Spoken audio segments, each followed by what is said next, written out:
Ohh Show with Orlana, your connection to events, topical interests, issues, and the movers and shakers in our world, and the opportunity to learn things that make you say, oh.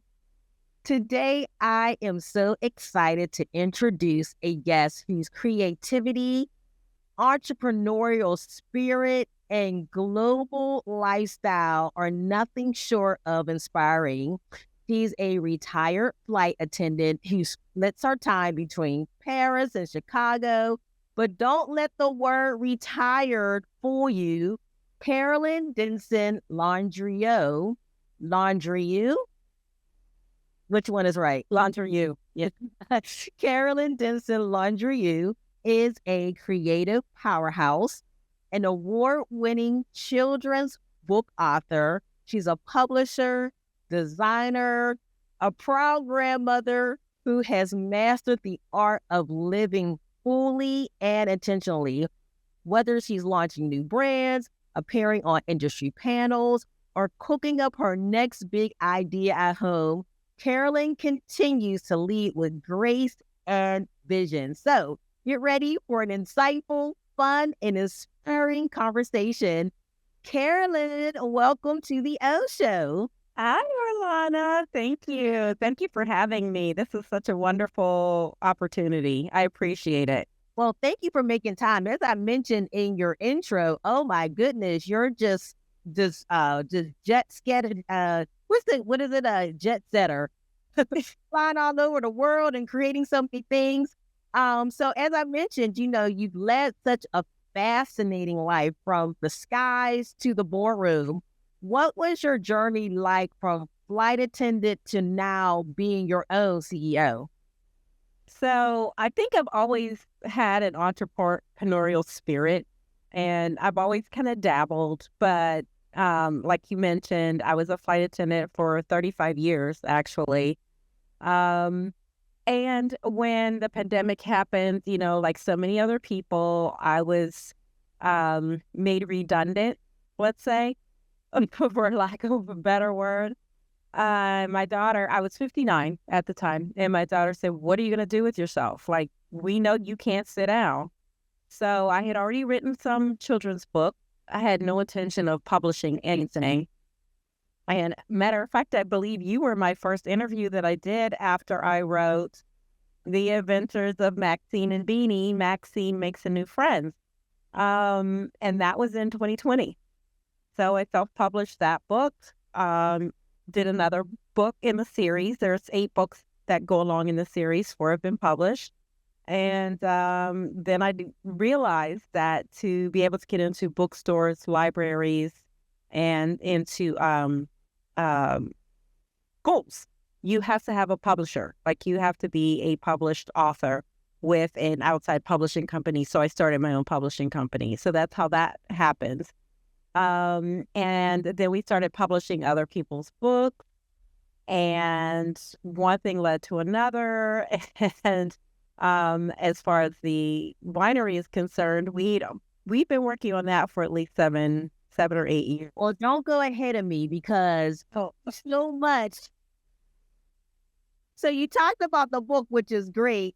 I just want to back up a little bit because in your intro, I mentioned that, you're between Paris and Chicago, but are you a native of Pittsburgh? I'm a Pittsburgh, born and raised. Pittsburgher. We still have property in Pittsburgh, family in Pittsburgh. So yes, I was born in Pittsburgh, raised in Pittsburgh. That's, home, Steelers forever, you know what I mean? Hometown girl. But I ended up in Chicago because of my daughter. Okay.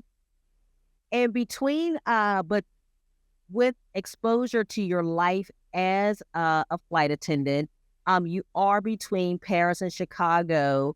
How do these cities influence your creativity?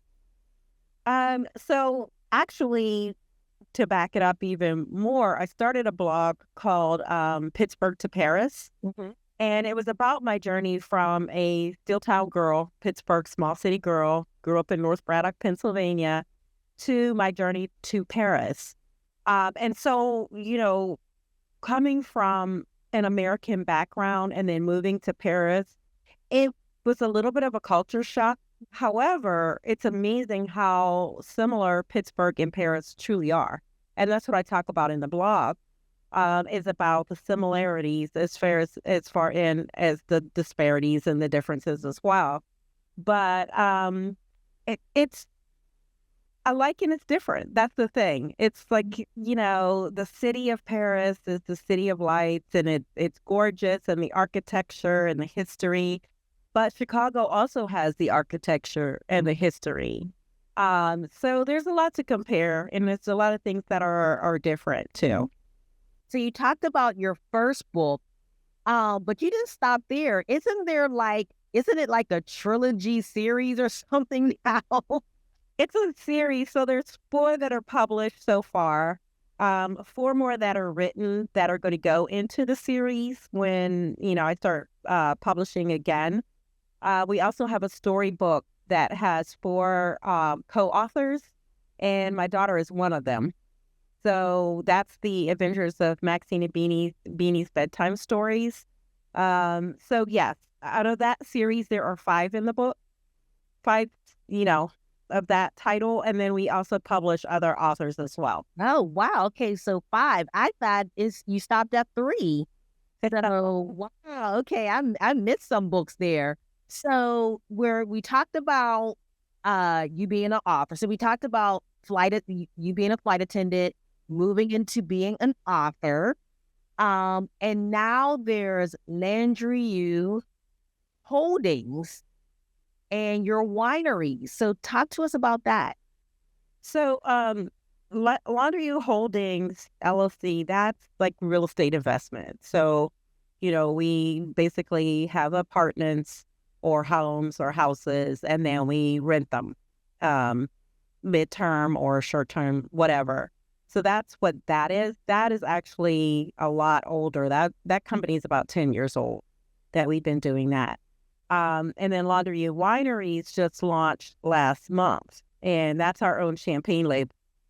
So my husband is a 5th generation from a family that grows and produces and champagne, and we have been talking about doing our own label and getting it into the United States for years. And we were finally able to launch last month. Oh, congratulations. Thank you. Thank you. And you're doing well. Aren't you like touring the champagne right now? So the attraction is amazing. It's just, like I said, we just launched and we've been invited to so many different things. We did an event in New York at an art gallery last week, maybe 2 weekends ago. We're going to DC this week for Africa House, their gala, we're their official champagne. So yeah, we've been asked to be in DC. We've been asked to be at a restaurant in Maine. So yeah, we're making the rounds. We're getting out there. Nice. Now, anyone in Pittsburgh, Beaver County, wherever people are listening, are they able to purchase your champagne online? Is it able to be shipped, or how does this work? How can we taste your champagne? Yes, you can actually purchase online. You just go to our website. You can purchase there. We ship everywhere in the United States, including Hawaii and Puerto Rico. And it arrives FedEx. You can purchase as little as 3 bottles, but it's usually sold by the case because it's just more economical as far as shipping is concerned. But we do ship everywhere. Yeah. And the website that I'm showing on the screen for those watching, is that where people can go? Yes. Yes. So that website is rugbychampagne.wine. Yes. And it talks a little bit about our history as well and who we are as co-founders and how we got into the whole business of champagne. So yeah, if you go visit, you can read about us and find out a little bit more about Rugby Champagne. I love it. Okay, so flight attendant, author, property owner, champagne, creator? Proprietor. Proprietor. Really? I like that. You're also a speaker. You've spoken at major conferences and trade shows. What message do you always hope to leave with your audience? So I think my main message is for women who are at my age, we're always written off. Like after you reach a certain age, women are considered middle-aged and we get sort of swept under the rug and people don't see us anymore, right? We're not as visible. We don't seem to be as important. I didn't take this entrepreneurial pivot until I was like 59 years old, right? So don't write yourself off. Like live your most vibrant life that you possibly can. Just because you're a certain age doesn't mean that you're finished or that you're through. Honestly, it just gives you so much more freedom to create and be yourself and get out there and live your best life. Like just do it. Don't be afraid of it. And don't listen to what other people have to say because they will keep you from moving forward. So for aspiring entrepreneurs, especially women, as you mentioned, what's one piece of advice you wish you had received earlier? Don't take no personally. There's going to be some no's. There's probably going to be a lot of no's, but don't take it personally. Don't take it to heart. It's not any reflection of you or your talent or your personality or your ability. It's just no for that moment or for that opportunity or for that person. It has nothing to do with what you're capable of doing. So you just brush it off and just keep on going, just one step at a time and you'll get there. The only way you can lose is if you stop. I like that.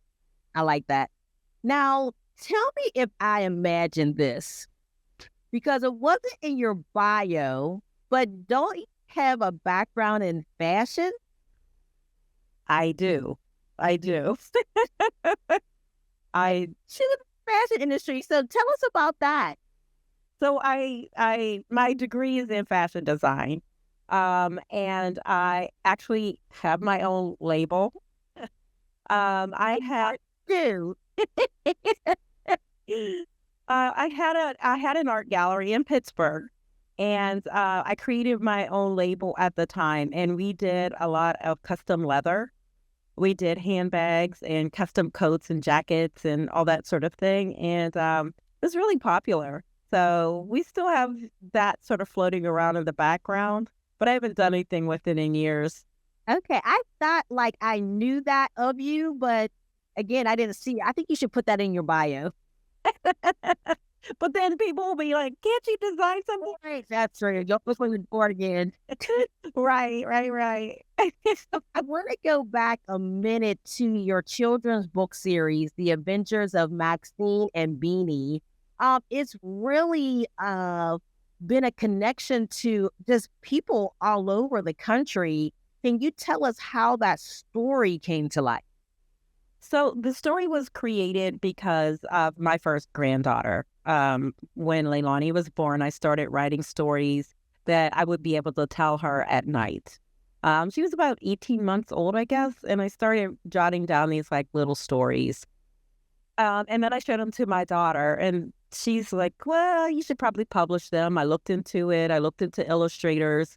Nothing came about. And then fast forward to 2020, and I was like, you know what, let me revisit this. And by Kismet or whatever, I found the perfect illustrator who actually got my vision. And we started working on the book. And like I said, it was first self-published. So I did that first. That was a journey. That was interesting. I learned so much by doing that. And then I self-published the second book. And by the third one, I had started the publishing company. And then the publishing company is still active. Yes. Is there a specific type of genre of authors that you look for? Yes. So we were founded under the premise that we want to work with underserved children, particularly young Black girls who don't get represented in literature, like just a fraction of what children's literature actually is out there.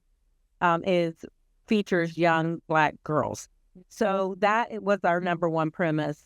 But we also work with any diverse or underserved community.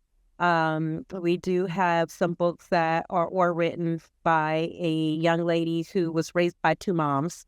We have a book that is written by a Native American lady. We're working with a lady now who is half Mexican and half Native American, who wants to talk about her journey in that space. So yeah, we want books for people who don't get to see their children reflected in books. And then do you also dabble in cooking? Dabble would be the word. Yes, I love to cook. I love to cook. And I'm always creating recipes. I've been cooking since I was about 8 years old. I bought this the Girl Scout cookbook from Scholastic. Do you remember the book? Yeah, are you out there? Yeah. So I got this cookbook and I'm like, I want to make dinner. My grandmother's like, okay. And my first meal was green beans, mashed potatoes, and meatloaf. It was my favorite meal. It wasn't too bad for an 8-year-old.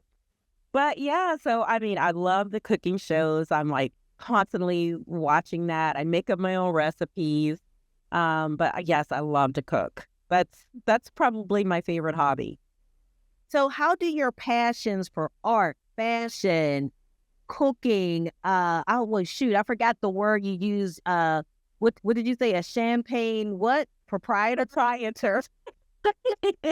How does this all show up in your writing and running the publishing company? Like how is your day-to-day life? Are you always looking for things to inspire you, or do you see inspiration in certain things? Like I'm just curious, like your lens, how you operate in a daily life with all these talents. Oh, well, thank you for that. Well, honestly, I think everything is based in creativity for me. Everything comes from that creative space.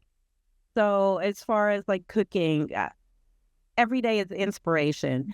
In that way, I would consider myself sort of like a chef or an artist, because your inspiration comes to you either during that day, during the time.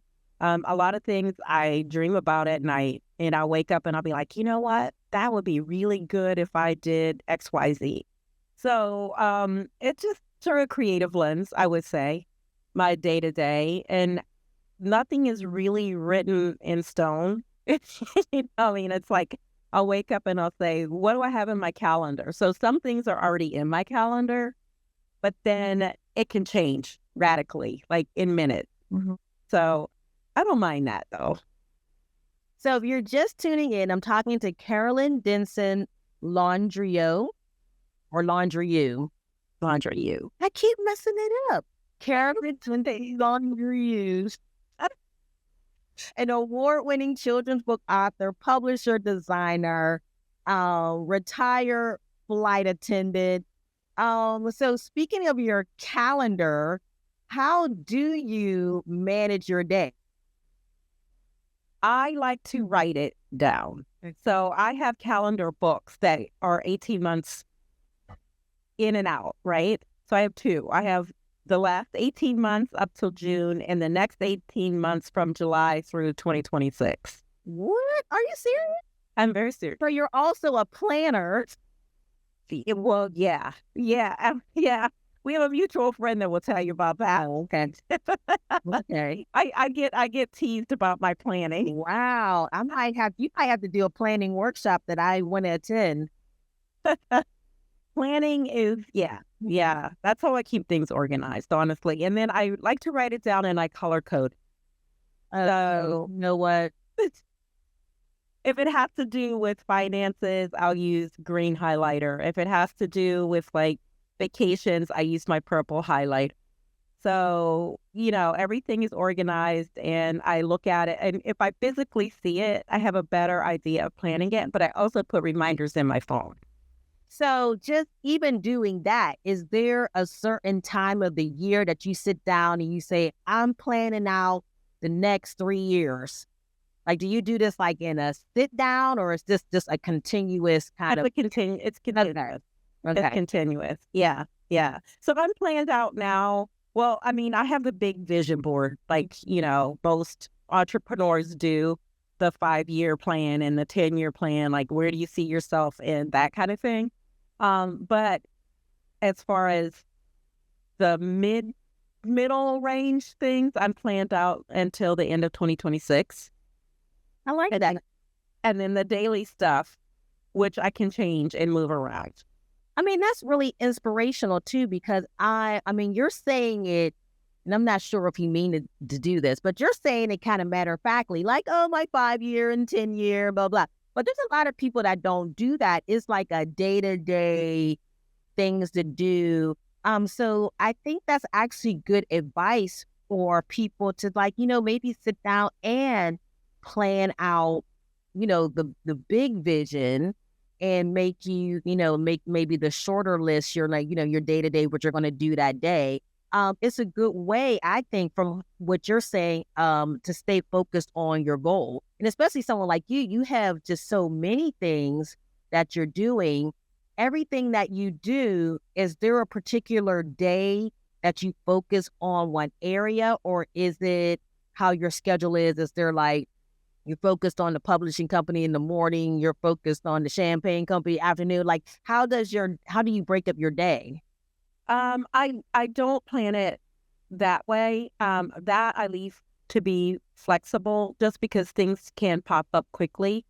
And so, but I check my emails often. Like, I stay connected with whomever it is that's trying to contact me. And every company has a separate email, and I have notifications that come from each one so that I can keep that separate. But no, I mean, as far as the day is concerned, I just get up in the morning, I check my email, see what's happening. And I do it, like, prioritize it by what's most important. So I'll check, what's happening right now first, and then I'll go to probably the publishing company would be my second check. And then I just, my personal stuff comes last. Okay. So, you know what I mean? So I make sure that there's nothing that's popped up overnight or in the agenda that needs to be handled right away. So, especially particularly with the rentals and things, because you know how that is. Like, that needs to be taken care of immediately. Now, what about, and we hear this a lot. I mean, I think sometimes people kind of abuse this word self-care. But when do you take time for yourself? I know you said personal's last, but in terms of like personal care, when do you squeeze that in? So, as far as like me time, my mother used to call it me time, Yeah. right? That's what I call it still, me time. That's very, very important, actually. And if I'm tired, I try to get a rest. I try to take a break. I sit down and take like 10, 15-minute breaks during the day. So like I say, with my planner, I'll have all my tasks written out. But in between that, I try to at least give myself 10 to 15 minutes in between to sit down, get a glass of water, because staying hydrated is very important. That's something that people neglect a lot, is drinking water and staying hydrated. So I try to do that. So I'll sit down for, 10, 15-minute breaks during the day in between things. And then at dinner time, it's family time. So everything stops and we sit down and have dinner together. My daughter, my husband, and my 2 granddaughters. And we talk about our day, and that's family time. And then if there's anything that needs like a loose end or whatever tied up, but I'm in bed at a certain time, and I make sure that I get my 7.5 to 8.5 hours sleep every day. That's what I was going to ask you, because I know for me, people are like, I bet your schedule, you probably don't get rest. Oh, no, I have to have rest because Absolutely. oh my goodness, everything's going to crash to the ground. Absolutely. And Sunday for me is family day. So if you text me on Saturday night after a certain time, you're not going to hear from me until Monday, unless it's a dire emergency, because we need, like you're saying, we need our me time. We need our personal time. And I think also taking breaks from work and going on vacation is very important. So every 3 months or so, we'll take, at least a week vacation of time, even if we don't go anywhere, just to have that break. That's the only way you can stay focused and stay on top of everything, because you cannot pour from an empty vessel. Right, you cannot. And what I love is that it sounds like everything you do, because, me talking to you, listing all your talents and all your businesses, like it may sound like a lot to someone listening, but it seems like every area that you're in, it all kind of intertwines with this foundation of creativity you already have. And it sounds like how you talk about each area, that there is just this fluid love for each area. It's not this drudgery, like I got to write another book. Like it's like everything kind of creatively connects. Would you agree? Yes, I do agree. I do. And I think when you love something, when you have a passion for something, and I'm sure you can attest to this, when you have a love and a passion for something, it flows. Like it comes together. It fits. It has a synergy. And I think that's what a lot of people miss, is that they get into that drudgery of, I have to do this. Like I have to make this smart. I have to, win. I have to become the next vice president or whatever it is that that is driving you isn't coming from here. It's coming from outside voices. And I think it's more important to listen to here. Mm-hmm. And so we have a few minutes left. I want to make sure people know where to buy your products and to learn more about you. So for those who would like to purchase your children's book, which is called The Adventures of Maxine and Beanie, where can they purchase those books? So that's that website is Maxine and Beanie, MaxineandBeanie.com. And Anne is spelled out? Yes. Okay. And is it on Amazon at all? Yes, the paperbacks are on Amazon. The hardcovers are available at barnesandnoble.com.